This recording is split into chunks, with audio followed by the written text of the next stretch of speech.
Urban Therapy with Sun 752 with this shit daily go getimism number 635 for June 29th, 2016. Alright, today I want to talk to y'all about owning your own and running your own. You know, for our people, we gotta get this whole black business thing together. We gotta do this. And the reason that we have to do it is because there's not enough of us that are building anything or manufacturing anything or selling anything or producing anything. Yet we're the main ones, like the number ones buying everything. That's not going to cut it. Because it's hard to make it as a people if you don't have your finances straight. And when I say your finances straight, I'm not just talking about your credit. I mean having your own money. Having financial freedom is all about what you can produce on your own. You want to be the check writer one day. You don't always want to be the check receiver. Because when you're the check receiver, you are victimized by the system in a certain kind of way. In other words, you can be fired, pink slipped, let go, laid off, downsized. All of those terms that they use to mean that you're not going to have any money coming in. You know, to hell with a severance package and all of that. And the reason I came up with this topic is because, you know, after the the past BET Awards, where Jesse Williams came through and blew up the awards and really, you know, gave an inspiring testimony about the state of the union of our people. You know, people didn't expect him to do anything like that. And then a lot of people were complaining about how the BET Awards were shown on other affiliate TV stations like Nickelodeon and I don't know, other channels like that. And I'm thinking, like, what difference does it make what channels that they get shown on if we're not the ones profiting from the broadcast in the first place? See, what I didn't know is that a lot of people didn't know that BET is not black owned or operated. I didn't know people didn't know that.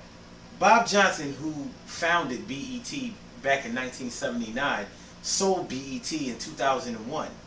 He sold out and went into the airline business. He was one of the front men for Southwest Airlines. I don't even know if he's still in there. But when he sold BET, that made him the first black billionaire in the United States.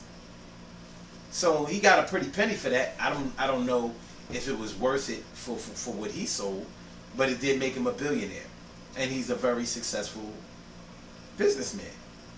Someone to be looked up to in a certain kind of way. Because you can kind of see the differences between the BET of old and the BET of current for the last 15 years.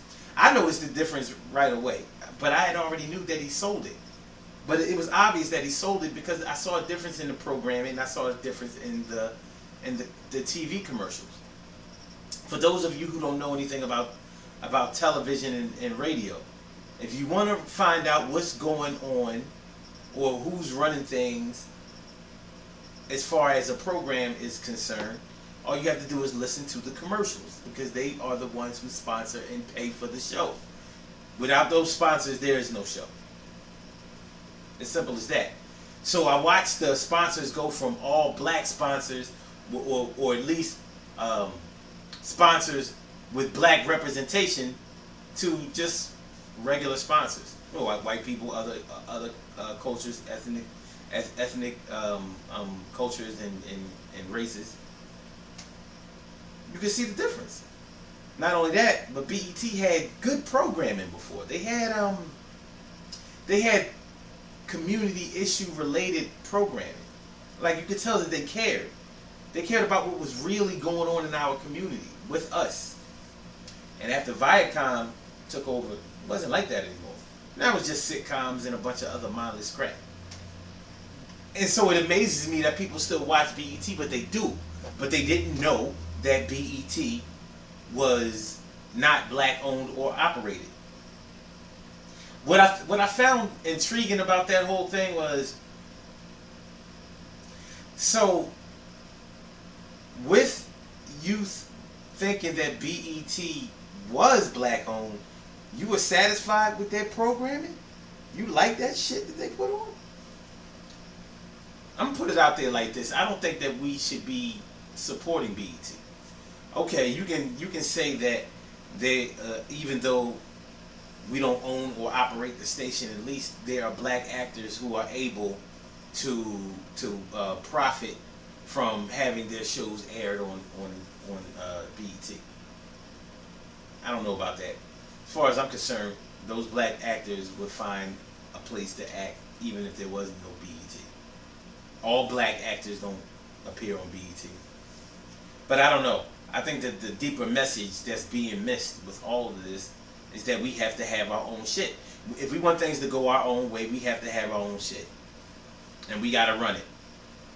We gotta put away all the divisions, all of the self-hate, all of the Willie Lynch syndrome, all of the mental slavery. We gotta put it to the side for a minute. The same way we put it to the side when unarmed black person is killed by the cops. We put our divisions to the side for that. So maybe we should start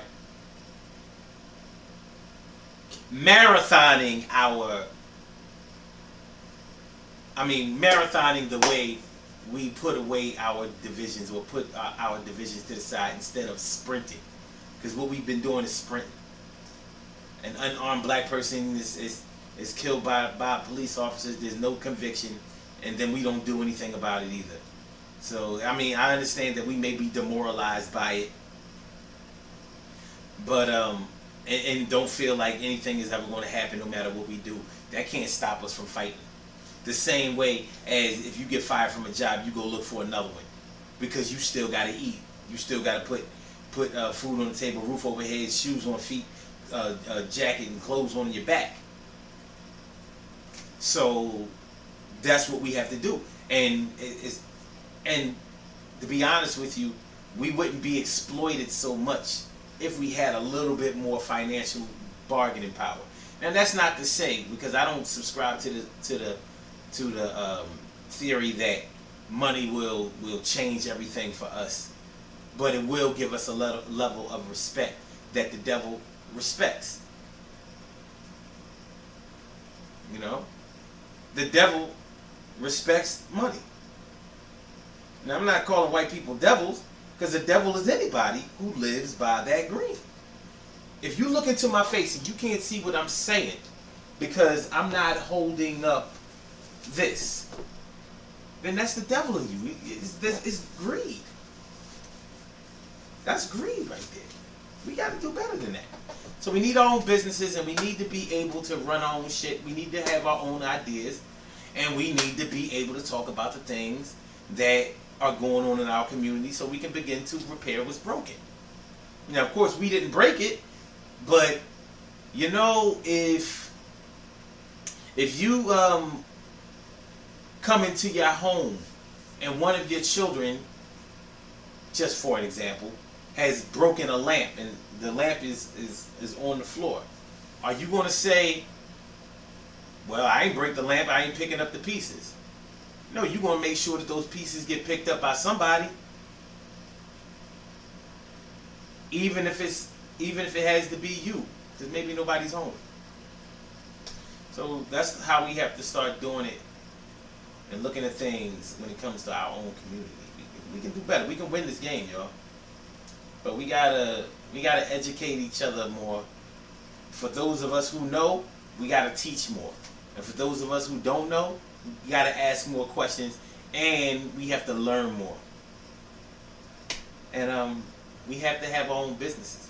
Support black businesses. Make an excuse to support black business the way you make an excuse to buy Gucci and Louis and Polo and Prada and Michael Kors and whoever else, whatever else, a designer out there or label, name brand out there that you feel validates you. How about having your brother and your sister validate you for a change? Let me say that again. How about having your brother and your sister validate you for a change? Because that would be a change. Good things happen to those who wait. Great things happen to those who grind. And anything can happen to those who go for theirs. So go hard, go for yours. And remember, we need more black businesses. We need to run our own shit. Stop making excuses not to support your brother. Stop talking all that shit about your level of service. Stop talking all that bullshit about the prices are too high and all of that kind of shit. Because you don't go in the Gucci store or in the Louis store that you saved up all your money. You don't ask them for no discount. You don't go in Macy's or Neiman Marcus or none of them places and ask for a discount. You don't go to the Mercedes dealers or your Nissan or your Toyota or whatever. You don't go in none of those places and ask for a discount. You be worried about them not giving you enough credit because you don't even realize that you have the bargaining power, with the stroke of a pen or your bank account. So that's the same way we have to be when supporting our black businesses. Straight up. Stop with the excuses. Now, holla at y'all later. Y'all have a good night. Peace. Urban Therapy with Son Show tonight, 8:30 p.m. Unorthodox, unconventional, usual, normal. Something like that. Check out the show tonight. It's going to be the bomb. The bomb. Peace.